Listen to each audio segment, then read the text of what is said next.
Andre swimming in lane 4. 50-meter backstroke. Oriel Benedict of Cebu. Third girl more.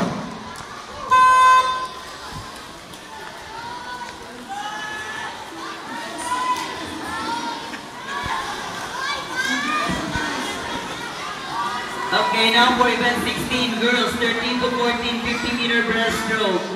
Third place, Araga Jonical Anos Cebu Niños. Second place, Villanueva Zoe Fate of Negros Oriental Blue Dolphins.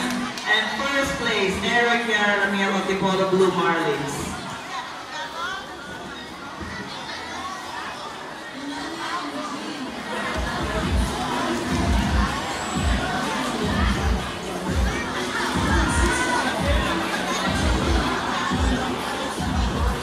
Zaraga, Villanueva, Aroy of event 16 girls, 13 to